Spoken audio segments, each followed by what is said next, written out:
Coming up next, how to make sense of your future after a job loss and what to expect when you're getting started. We'll take your calls and your chats. It starts right now.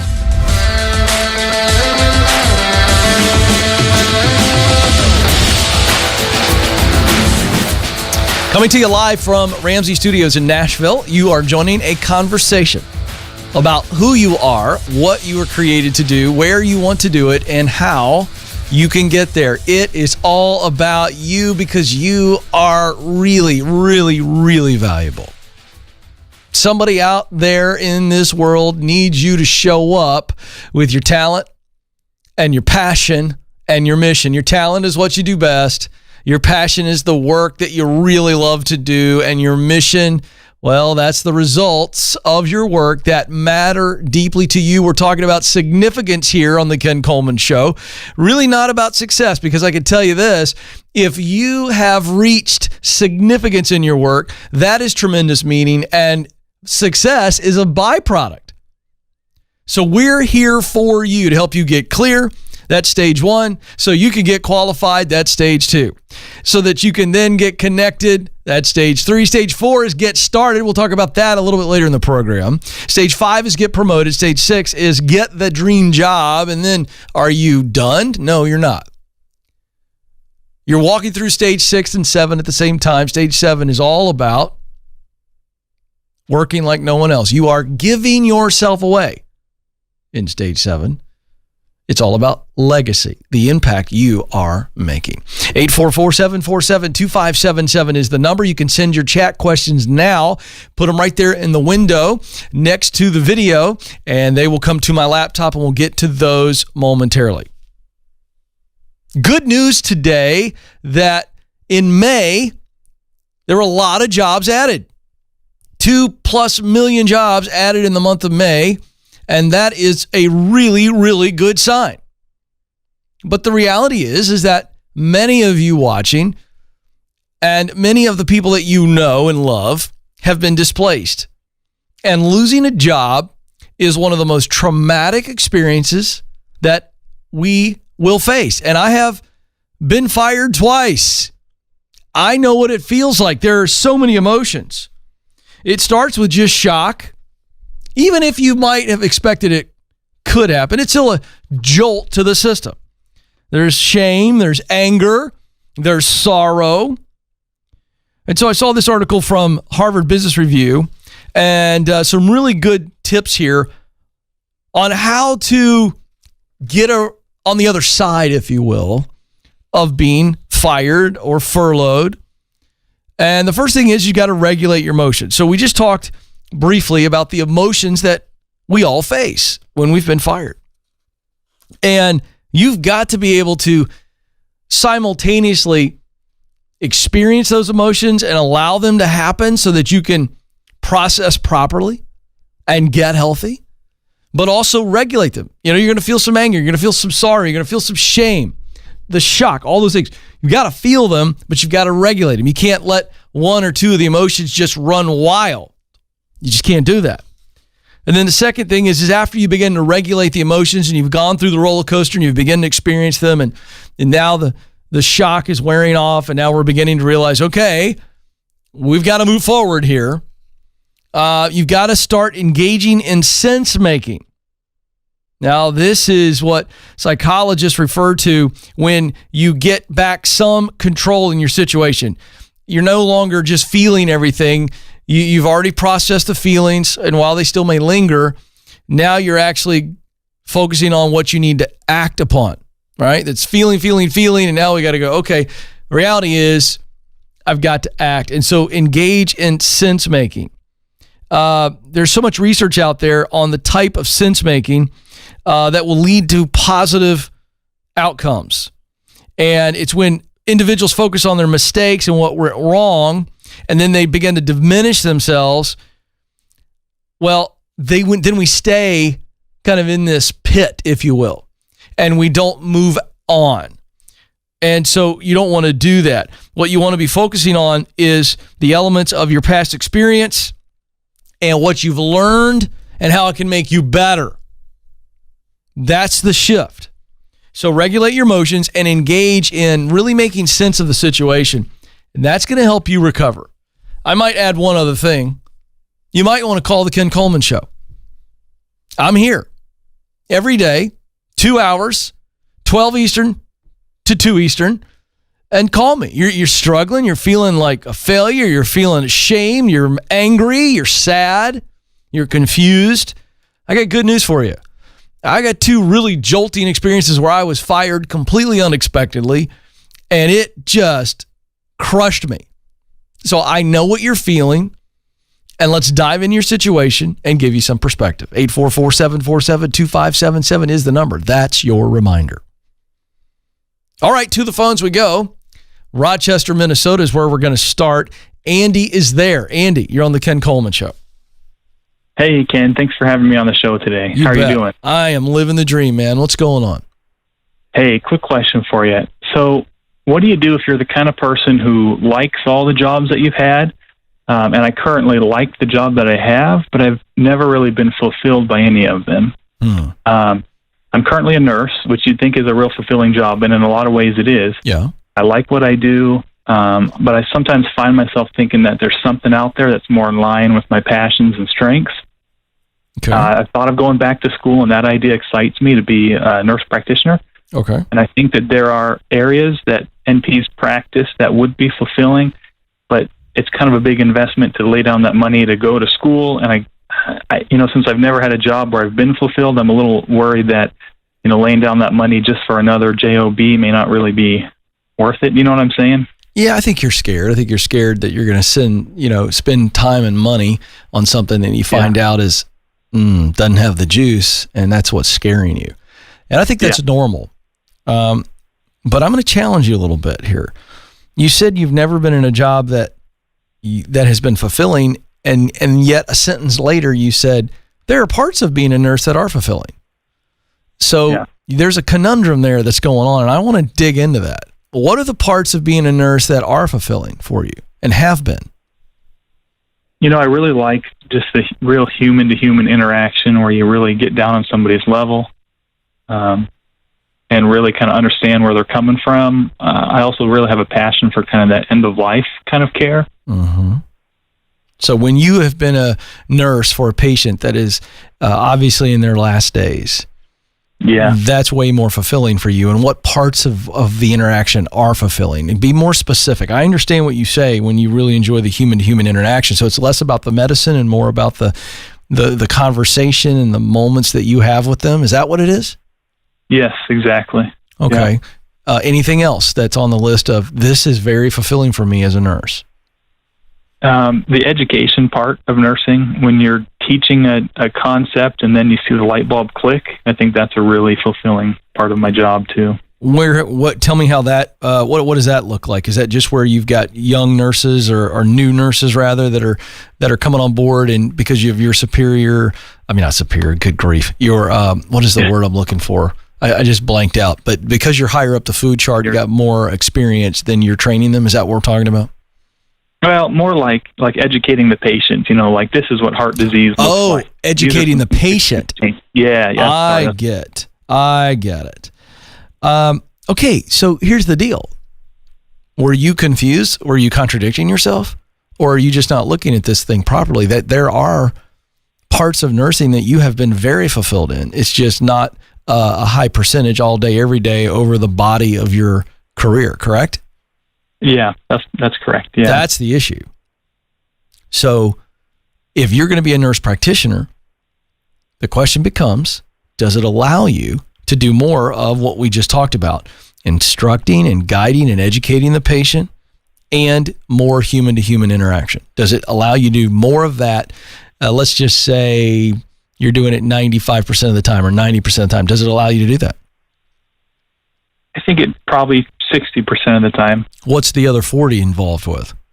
I think there's a lot of red tape, paperwork kind of stuff that gets involved there too, and that's kind of, Okay, let's go back real quick just for some side-by-side comparison. When you, as a nurse, if you look at the body of your career, you look back on it, what's the percentage of your time that you've spent doing those two things that you love, the human-to-human interaction and the guiding and teaching the patient? That's a good question. Yeah, I know. You're good at this. I would say probably similar, probably 65%, somewhere in there. So I'm asking a legit question here. I'm not being coy, and I'm not trying to be cute. Yeah. That feels like you've been pretty fulfilled. Yeah. Am I right or am I wrong? I mean, I'm truly asking here, based on what you've told me, what's missing? Is there a nurse practitioner role or nurse role where you don't have to do paperwork? No, I wish, but no. Okay, then. So that's the price of admission. Yeah. You do know that I have to do some things that I'm not crazy about in order to get to be on the air for several hours a day. You do get that? Absolutely. Yeah. Okay.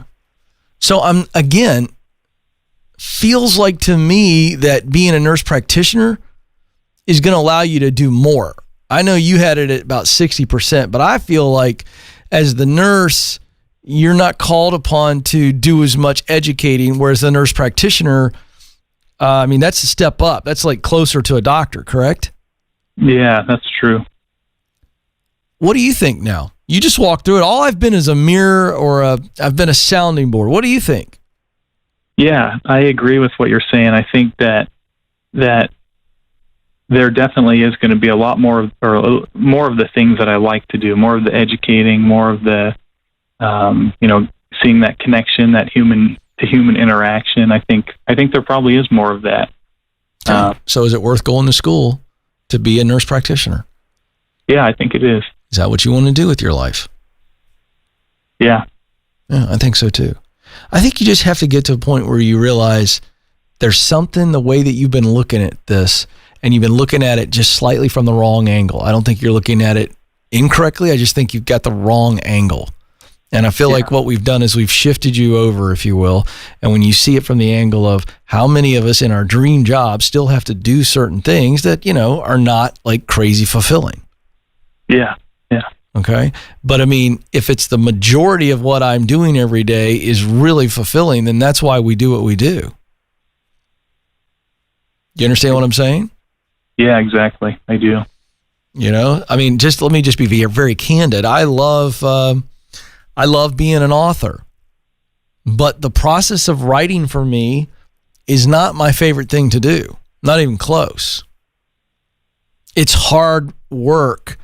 And it doesn't come as easy to me as it does if I'm on the air or on a mic and things of that nature. There's research. I'm not a big fan of research. I have to do a lot of research. I don't enjoy it, but it's necessary. Do you track with me here?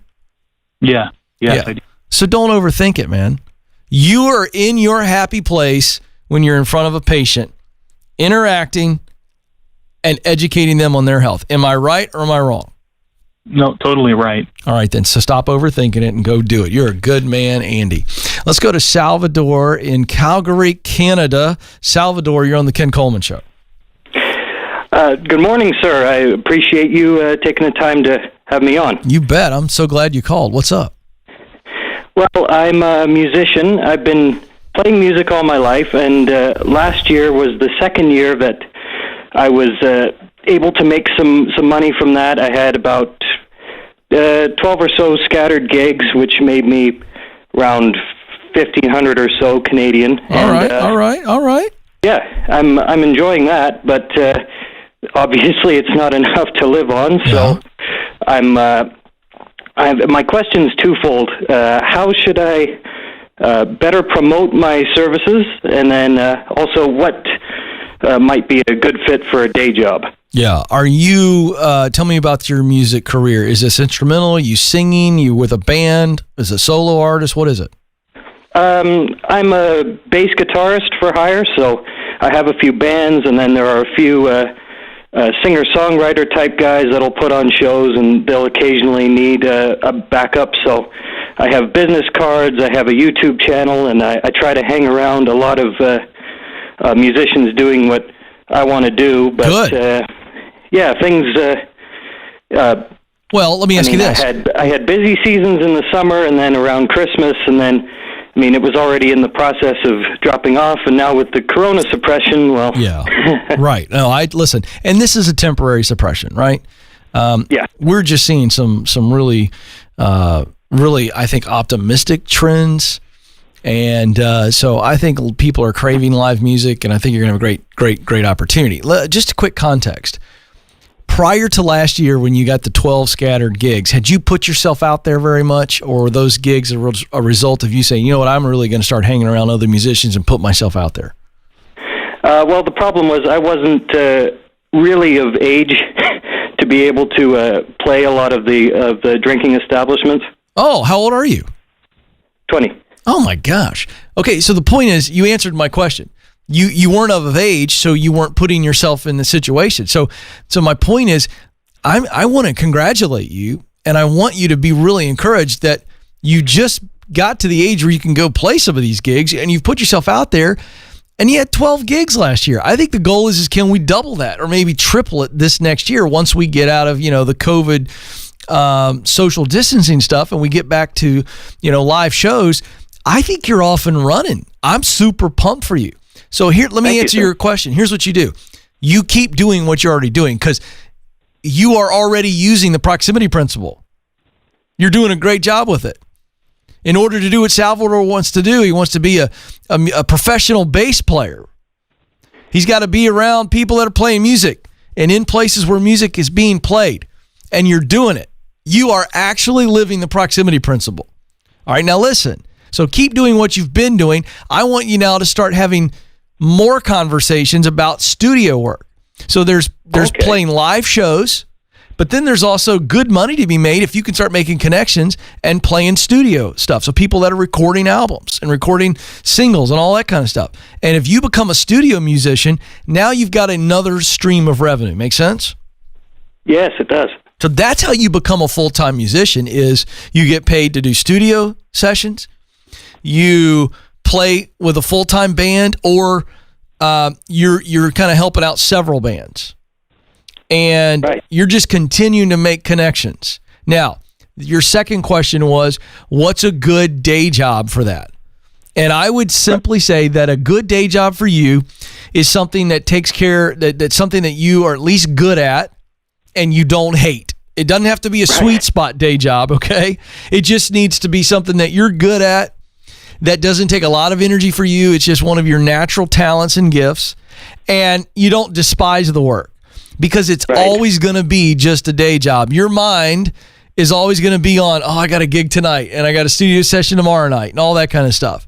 So anything that allows you to work early mornings and maybe be done mid to early afternoon, early afternoon to kind of mid afternoon so that you have plenty of time to get from there to these evening gigs for sound check. That's all I think you need to really get after it. I just there's a caveat there. I've had I feel like my employability is a little bit limited because of I have a visual impairment. I don't have much vision. Okay. So some of the jobs that I've considered after doing some research, although kind of fit those criteria, involved more driving than I thought, for example, or would require more training than I have. So do you have any sort of suggestions? Or? Well, help me out because you know more about your condition than I do. So what are some things that you could do from home in a remote situation that the impairment of your vision would not prohibit you from doing these type of tasks? What can you tell me? How can you use a computer? Is that a real challenge?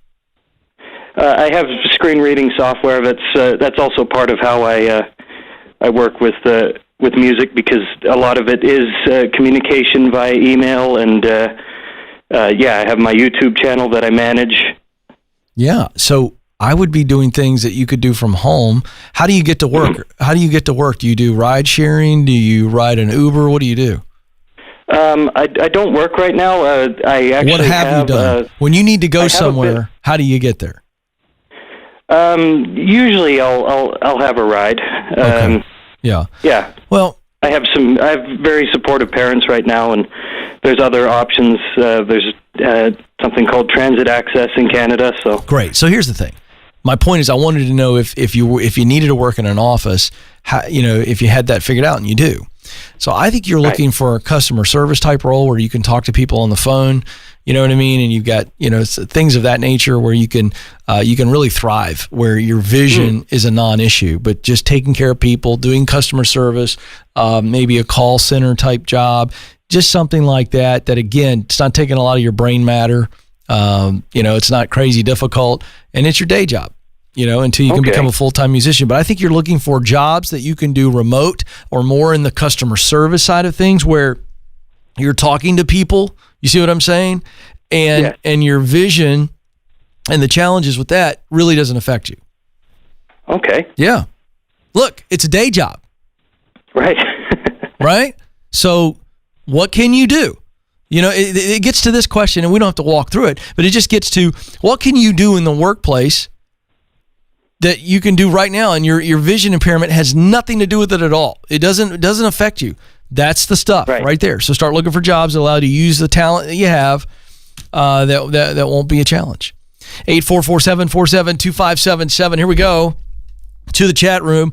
Berkeley Klein. What a great name. Doesn't that sound? Oh, there it is. I'm a single mom and an AD service member who is feeling burnt out at 11 years in. I don't have a degree and I don't know where to turn and I have no support system. What do I do? Berkeley, you need to call me. I would love to talk to you. I really believe I can help you. But to be very candid, I don't know enough from this chat question to answer this. I need to talk with you. If you will trust me, I promise I'll take good care of you. I got to walk you through those indicators that we talk about in stage 1, which is get clear. You have got to get clear, and then I can help you. If you call in, we can learn a little bit more, and we can figure out where you want to go, how you can get there, and then the support system.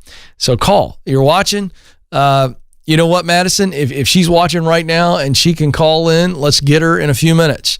844-747-2577. And I'd love to help you.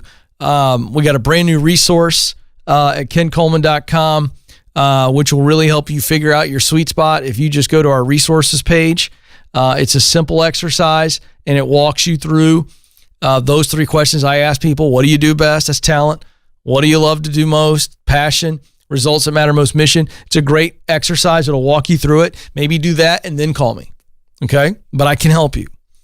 Let's go to Steven, who says, I want to ask if it is better to stay in a toxic job until I find a new job or leave now so that I can really focus on finding the right job. I am debt-free and I have a 6-month emergency fund. Yes, I would go ahead and leave the toxic job now. This is a great example of when I'm okay with you saying, I'm out. All right? As my pal Chris Hogan likes to say, I'm just going to throw deuces and I'm out. Okay? You can do it because you have a 6-month emergency fund and you have no debt. So Stephen and everybody else that's listening, understand, I'm okay with you walking out of toxicity if we are financially stable, and he is. Sam writes in, I've been a manager for a retail establishment for 6 years. I'm trying to look for a move to another career. I have my talents written down, but I'm having trouble with my passion. Advice about being stuck. Yeah, you're stuck because you're not fully clear. You have been able to walk through what you do best, your talent. But when you think about passion, again, think of a task, a function, a role that you love to play in the marketplace. And also go back to your talent. There's always a direct connection. I can't tell you how many times we've done this on the show where somebody will call in, they feel like they're not clear, or they want me to help kind of confirm those 3 indicators, what they do best, what they love to do most, and results that matter most. And when we go through talent, what they do best, and then I say, all right, what work do you like to do? And it's almost always directly connected. Sometimes it sounds the same. Well, I'm really good at details and I'm really good at organizing. And I'll say, well, what do you love to do most? I really like to organize things and keep things in order. Well, of course, as humans, we don't like to do things that we're awful at. Okay. Unless it's for fun to make our friends laugh at us, or in my case, golf, because I enjoy the companionship. Outside of that, We don't like to do things we're awful at. So look for the clues. And again, go get the worksheet at kencoleman.com, click on resources, and we've got a great sweet spot resource to help you walk through this, and you're not on the air live under pressure, and you can take it at your own pace and then call me and I can help out. 844-747-2577. 844-747-2577. And by the way, to the rest of you, Madison and I and Joe and I were talking about this. We've been wanting to have a resource like this for a while. And now we have it. And when you take it at kencoleman.com, go to our resource page, and you get a good idea what your sweet spot is, you can call in on the show, and it's going to move pretty quick. And you're already going to have a really good idea, and we can get some confirmation and get you that confidence. So do take advantage of this resource. All right. What do you expect when you get started? When you start anything, maybe it's a diet, maybe it's an exercise program, maybe it's some type of a course to give you some new skills in the workplace. I want you just for a moment to think of something in your life that you started. All right. So it's something new, some new behavior, or some type of new learning, some new way of acting. I want you to just think about it for a moment. What's your default expectation? What do you expect? What do you expect? Now, I want to tell you what you should expect when we're talking about getting started in a new job and in a new career. So something new in the professional world. I want to tell you what to expect from my experience. And this is stage 4 of my 7 stages to working like no one else, meaningful work, significance. Stage 1 is getting clear. Stage 2 is getting qualified. Stage 3 is getting connected. Stage 4 is getting started. So we're really clear on what we want to do and why we want to do it, where we want to do it. And then we're getting qualified. What do we need to learn and do? So we're talking about, some form of education and experience is in stage 2. And stage 3, you can be doing simultaneously to getting qualified. Stage 3 is getting connected. You're using the proximity principle. You're using the web of connections, and you're really getting connected and identifying opportunities. Well, at some point, you get the opportunity, you get the gig. And so it's time to get started. And a lot of people get stuck in stage 4. They finish stage 3, they're at the precipice, they're in the starting block, and they just get stuck because they're scared to actually make the change, to take action. And there's so much involved there. Fear, doubt. It can really grip you. The unknown, all this stuff. It's just awful. And the reason I asked you to kind of consider from your past what your default expectation is because I think all of us, there are some really mature folks who go, Ken, I don't expect to be great right away. I don't expect to have a lot of progress right away. I know that I'm just kind of getting in. Well, that's really mature. I wish I could say that that's how I defaulted, but I don't. Okay, let me tell you my default expectation. This is going to be great. Oh, it's going to go crazy. It's going to go zoom, zoom. That's my default expectation. But I wish I could tell you that that's how it happened for me in my journey, and it didn't. And it never has. It might. After years and years of doing something and applying the diligence and learning the craft, and maybe something that I launch will go boom, boom, zoom, zoom. I don't know. But here's what I know from my journey that you should be expecting when you start a new job or a career. Number 1, expect small steps. Expect small steps. Don't expect that you walk into the job. Listen to me, young people, because we're all susceptible to this, but the younger we are, the more we want things to happen really, really fast. And over time, with experience, we realize that's just not a healthy expectation. So I want you to expect small steps.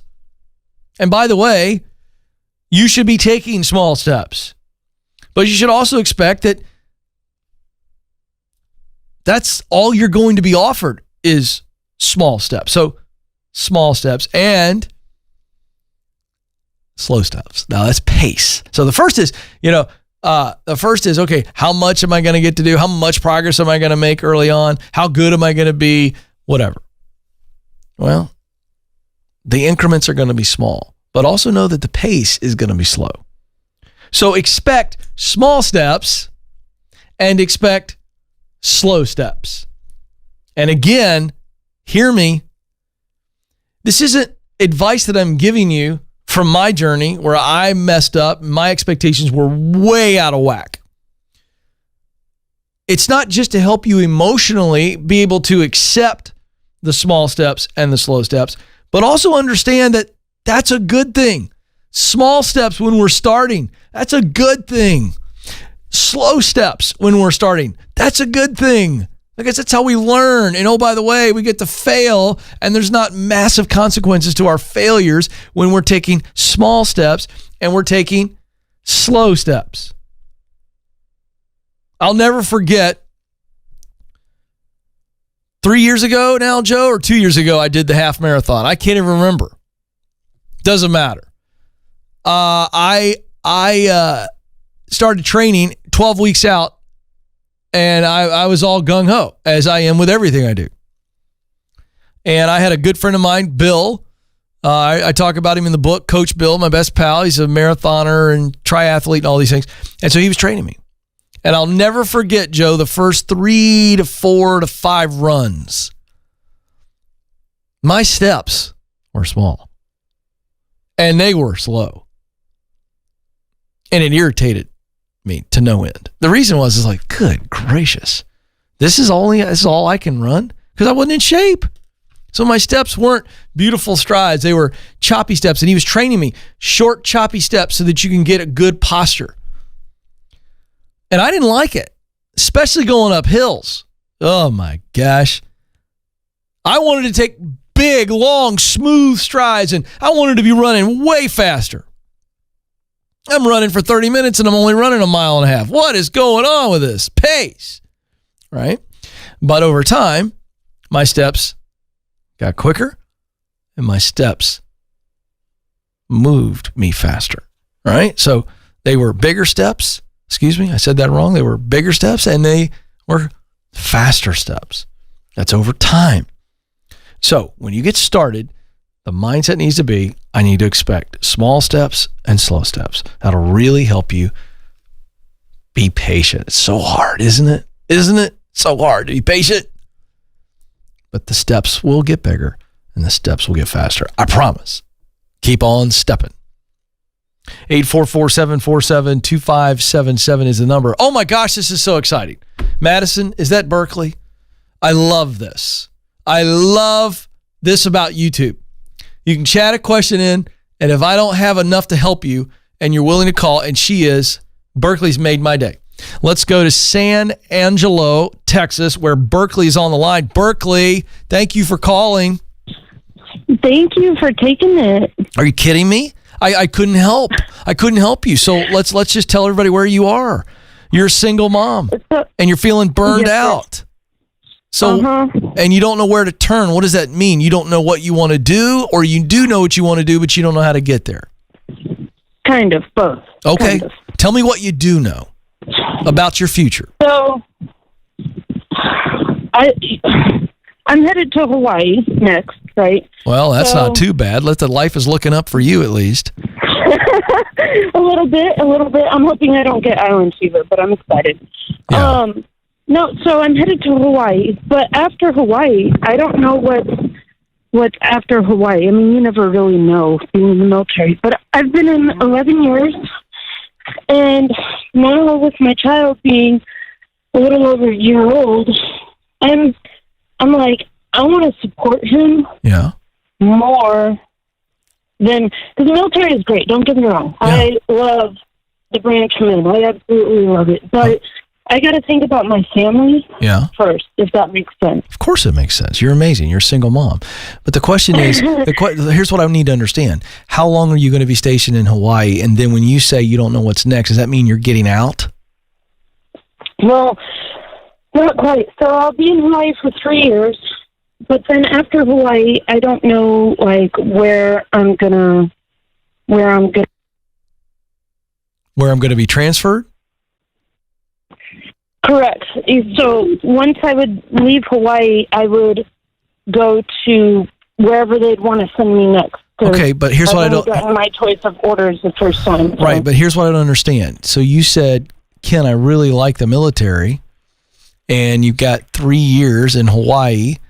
What I don't understand is are you burned out? When you say you're burned out in that chat, are you with your current position? Like, it's just what's causing you to feel burned out? Are you overwhelmed? Or are you in a toxic environment? Are you bored?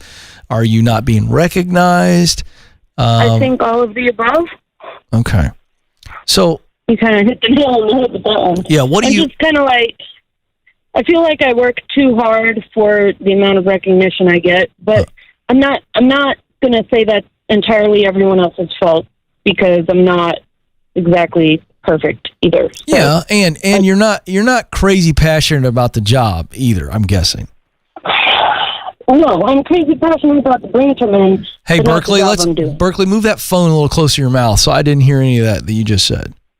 Say that again. Sorry. I said, yeah, I'm not crazy passionate about my job necessarily, but I am about my branch. Oh, good. So let me ask you this. Let's just for fun for a second, what would you try if I said to you, Berkeley, I'm calling the superiors. I got pull, which I don't. But let's just say I called them and I said, hey, listen, Berkeley likes the branch of the military, but she doesn't like the role. She's interested in this role or this role or this role. Would you give her a shot, a 30-day trial? What would you try in your branch? I know you've allowed your mind at least to wonder this. I got to believe this. Is this true? Oh, yeah, I've tried cross-rating multiple times. Okay, so what would you do tomorrow? What would you try in your branch of the military if we could just try it? Oh, I don't know. I've thought about going admin. Okay. What else? Anything else? Possibly legal men. Okay. So here's my question. Why wouldn't you look into those two positions a little bit more and clarify what all's involved and verify if in fact that, yep, you would enjoy that work? What's keeping you from doing that? That's a good question. I know. So here's the deal. You got to do that first. Your heart and head are talking to each other. You are wondering about those two positions that you mentioned. Yeah. Well, you're already in the military. You don't have to impress anybody. And it is reasonable to believe that if you talk to somebody that are holding those positions and they told you everything about it, let's say you were doing a high school research paper on those two positions and you learned everything about it, you're going to feel good or bad about it. And let's say you felt good about it. There's a great chance that you could transfer into those roles and not feel burned out anymore and be in the branch that you love and take care of that kiddo. Am I missing anything? Yeah.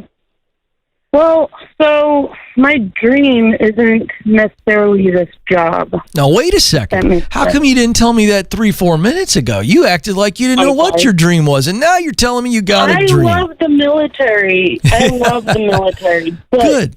The job isn't my dream. Great. And I want to know what your dream is. So my dream is to help other single moms and specifically or single parents. I won't say single moms. I say single moms. Great. But single parents and like the struggles, because you hear all these, awesome success stories. Oh, my mom was a single mom and blah, blah, blah, blah, blah. But you don't get it from the single mom's perspective. And I want to, as a single mom, help other single moms. I just don't know how to do that or what platform to do that on. Awesome.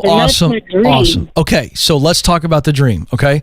Now, before we talk about the dream, I'm going to give you some homework, but I want to go back to what we just said. Let's first get you in a better gig in the air in the military. Do you understand? Yeah. Like, that'll make life way better.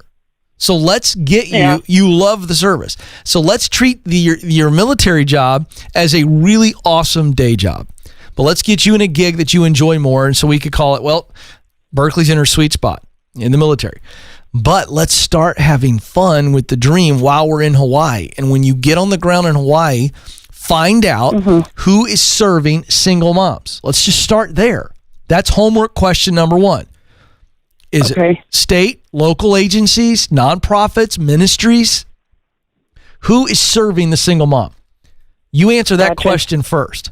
Then you go volunteer. Because they need volunteers. They love volunteers. Yeah, they do. Yeah, and guess what? Berkeley, you start meeting everybody. You start learning about that state agency or that ministry or whatever.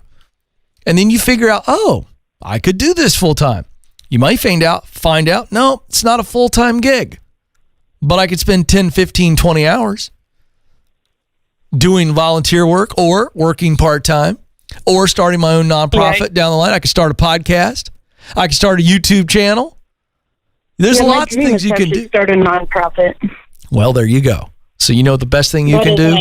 But here's the deal. Use the proximity principle. It says in order to do what Berkeley wants to do, to start a nonprofit to help single parents and single moms, she needs to get around people that are running and working at nonprofits that help single moms and single parents. She needs to get in places where those people are hanging out, conventions, online groups, social media accounts.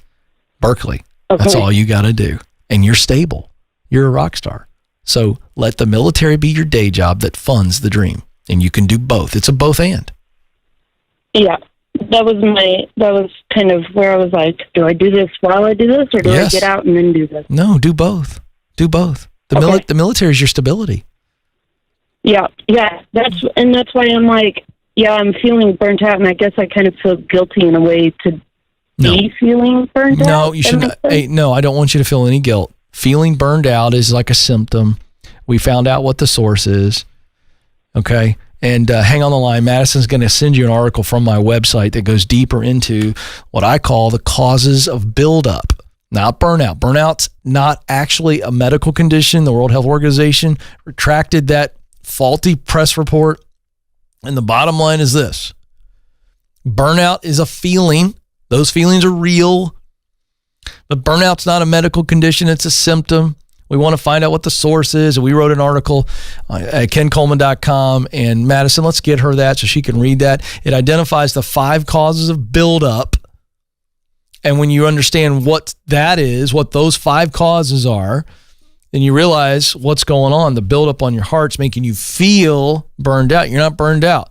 If you're alive, I got news for you. You're not burned out. So glad Berkeley called. Hey, I got to go. But before I do, you matter. You do have what it takes. Thank you so much for joining us. Until next time, this is the Ken Coleman Show. Press on.